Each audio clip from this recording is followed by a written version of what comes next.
give Chattanooga a lot of credit. I thought in the first half, I thought two teams played extremely hard.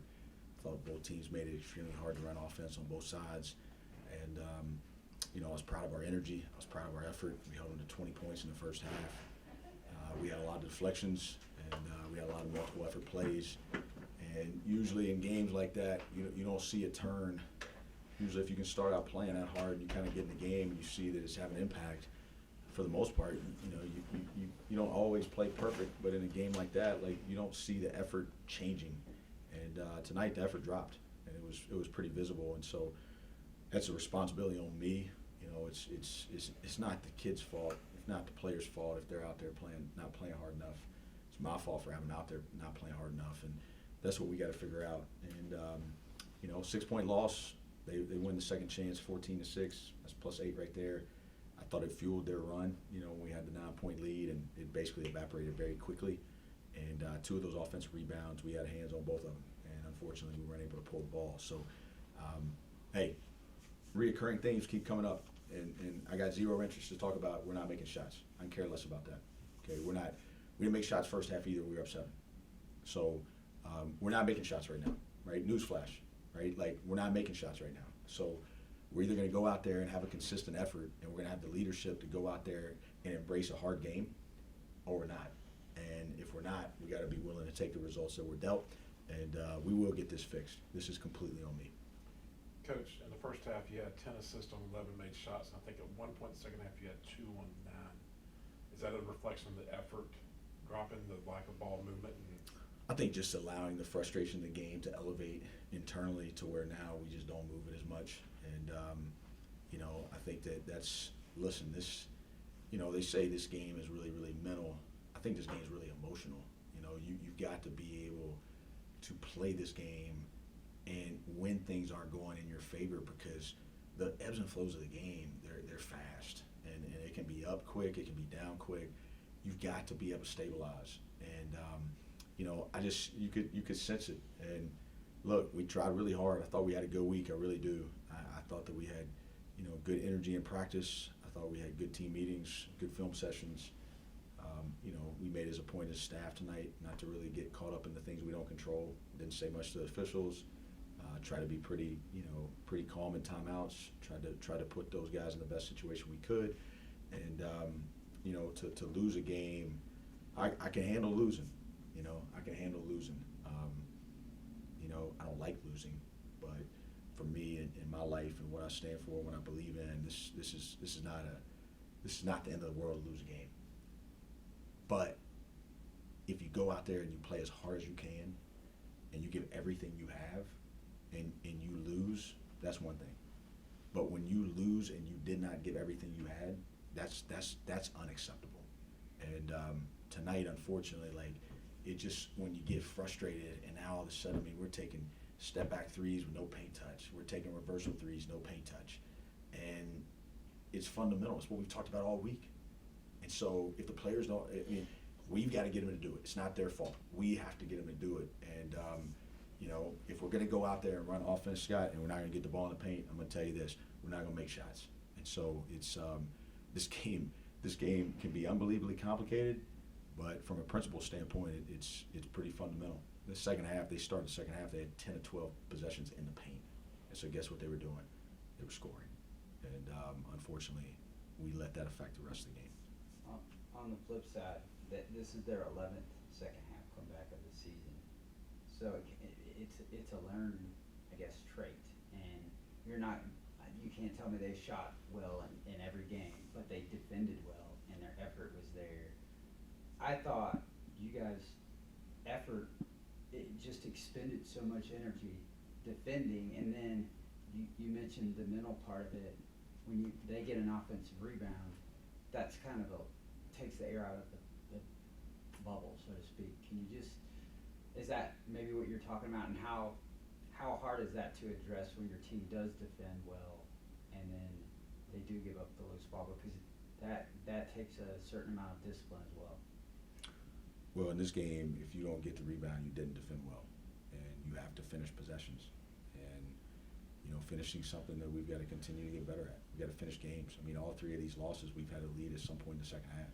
It's not it's not like we've just gotten blown out, right? We've had to get back from some deficits, but we've had chances to win all 3 of these games, and but we haven't finished, and we're not finishing possessions defensively, and we're also not finishing possessions offensively. I mean, listen, give them their credit.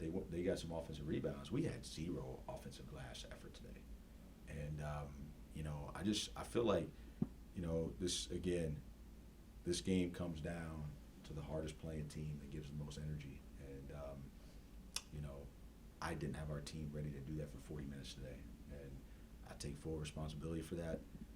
If I'm a fan, I understand the frustration, and I would totally expect more, right? I mean, to see the game in the balance and to see us getting driven from the top of the key and go shoot on contested layup, that's not what we expect. We've got to hold a higher standard for ourselves, and that's just not putting our guts on the line. Do you think it's fair to say that the frantic nature of when you had an 11-point lead and then you fell behind, that the team concept broke down because a lot of players wanted to do it themselves, wanted to make plays? When you talk about the lack of assists, it looked like to me a lot of guys they're trying hard, but they weren't making use of all their resources. Yeah, they didn't look like they were trying to create shots for one another, and I think that was evident. And sometimes that's human nature. I mean, sometimes you feel like I got to go make a play, but at the end of the day, you just have to go have a great possession. And listen, they scout. They've got an old team. They've got a veteran team. They're physical. I mean, that's probably the most physical team in our league in terms of how they play. And it was a deal where you got to take care of the ball, right? You got to square down. You got to get open. You got to drive on 2 feet. I mean, how many times first half, they blitz a ball screen and we give it to them, or we draw a baseline and we're not on balance and we throw it to them. We had an entry play in the first half. At the end of it, we throw it to them. They miss a layup. We come out of the timeout. We have another elbow entry play. They deflect it. Ball's on the ground. They're first to the floor. They don't get it. The ball's still loose, and they're first to the floor again. I mean, at the end of the day, like, that doesn't have anything to do with what the score is. That has to do with, are you willing to play as hard as you can in that moment? And we got to learn from it. And I'm not. There's no give up in me. Like, this doesn't. I mean, yes, this makes me sick that we would lose a game because of bad second half energy when we really subbed in the first half to keep these guys fresh, and we felt like we would have a minute. We would have a minute advantage. I mean, they played a guy 39 minutes. They played a guy 37 minutes. They played a guy 37 minutes and 35 minutes. We didn't have a guy play 35 minutes on our whole team. And so, there's just some things we got to take. We got to take and we got to look at it, and we will. And one thing's for sure, we'll keep fighting. I'm sure the defense has something to do with it, but the play in the first half in which Joe Anderson made a lovely assist to Garrett Heen, I think. Normally there are several plays like that, but I can't think of that many memorable plays, and I'm sure that Chattanooga defense had something to do with that. But I mean, this whole thing of sort of the breakdown in the system, that play seemed so alone in this game. Yeah, I mean, they do some different things. Ball screen coverage, they got a lot of length. They play hard. Just gotta be persistent. You gotta get the ball side to side. You gotta get the ball in the paint. I just think we're letting missing shots affect our mood a little bit too much. And, again, you can't always control that. That's just going to be part of the game. But that defense isn't going to let you come down and just dribble one down there. Now, we started having a little bit of success late on that little, horns action we were running because Mike got down there and started pivoting. But Mike was also physical around the rim. And, that was another thing tonight I felt like we had to do a little bit better job of. But, listen, nobody made shots tonight. I mean, they're 3 for 20 from 3. So, I mean, we were 4 for 23. And that's the hard part of it is the 2 halves, I mean, I was so proud of our effort in the first half. And I really felt like we were there to work. And to see it drop that quickly and to see a little bit of adversity come up and not see us want it to be hard. And that's what good teams do. Like they when it gets hard, they play harder, and that moment they don't lose their composure in that moment, and they understand that momentum's up for grabs and the game's up for grabs, and we're at home. You can't let your effort drop, and I know I'm being a little bit repetitive, but we led for 28 minutes this game. They led for 6. But the game was tight. It was back and forth. They played harder at the end. The game's usually going to reward the aggressor. It seemed like in those stagnant moments at times in the second half, Jalen Slauson would come and do something very well and kind of get you back in it a little bit. He was obviously had a pretty solid night tonight. I don't know from the coach's eyes how it looks, but he did a lot of things well like he can do. But it didn't feel like he really touched the ball that much the last 5-6 minutes, even though you got back. You made some good plays. Mike Bothwell in particular down low made some good plays down the stretch. But did they do anything different on him down the stretch? Nah, not that I noticed. I mean, Just they were flow doing, of the game.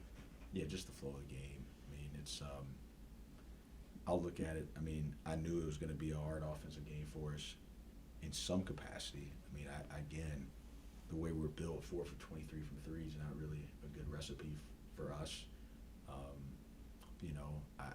I wouldn't have predicted that we would be in this situation where we're shooting 20% from 3, and then tonight it goes to 17% from 3. And so I got to watch it to see, do we stall out or we're just out there missing open shots that leads to more frustration. I mean, I can think of some of the shots off the top of my head. They're wide open. And, but I thought Slauson played a good game offensively. He creates problems out there for sure. And it's hard to guard how mobile he is and how quickly he can get it side to side. I think there's some points in some of those possessions where he can continue to put a little bit more thought. The step back 3 on the side there in a tight game, that's just not a good look, and he knows that, and he'll grow from that, and, he'll be better because of it. But listen, I know this sounds wild. We could have won that game tonight with everything that we did offensively because of how we guarded in the first half. And really, I mean, you look at it, I mean, the game was even. They pushed it to 5, then we got back in it, right? And then they pushed it back out to 5. Baptiste's corner 3. And, it's easy when you lose to look at everything, right? That, hey, they didn't move the ball, and they gave up these offensive rebounds, and Malachi did this, and Banks did this, and we didn't make shots. And usually it's not everything, right? Like, no game's going to be perfect. Usually there's some big rocks in there that were pretty game plan specific. And then we, for whatever reason, we did not do what we needed to do there, and then we get what we get. And so, the key stat tonight, though, was 2 things. At half, we had more paint possessions than them. Second half, it wasn't even close. And then the rebounding, and really just the sheer effort. I mean, they were chasing balls now. I mean, they were chasing balls, and unfortunately, we weren't. I mean, if you're gonna miss 19 threes, you might as well go chase a few of them. But we weren't doing that today. Is there you make a lot, I hear you on the sideline talking about playing fast. I think the UNCG game last week and this game, they managed to slow the pace of the game down and get you into more of their cadence and rhythm rather than the way you would like to play. Is that something maybe that teams try to do against y'all because you do so well when you do play fast and get the ball moving? I'm sure. I mean, it's really just like I've said before. I don't think people spend as much time as we think saying, hey, let's get them to play a certain way as opposed to, hey, this is how we have to play. Chat's been a low possession team most of the year, and they're playing a little bit faster right now with Sosa not in there. But, I mean, up there I think it was a 58 possession game, and so we know that. They're going to grind the clock out offensively. They're going to be physical and defensively. They're going to make it hard for you to get second chances. They're going to get back in transition. And, at the end of the day, yeah, we got to find ways to have better tempo. There's no question. But tempo is always secondary to efficiency, right? There's nothing more important in this game than efficiency. If it takes you to 4 o'clock to get a great shot, then that's what it is, right? So I like to play fast because of how we're built. I think our speed is a strength for us. But at the end of the day, if they get back and they stop the ball, then we can't dribble around and look for what's going on. We got to quickly get an offense and we got to move it. And tonight I felt like we weren't quite as good there.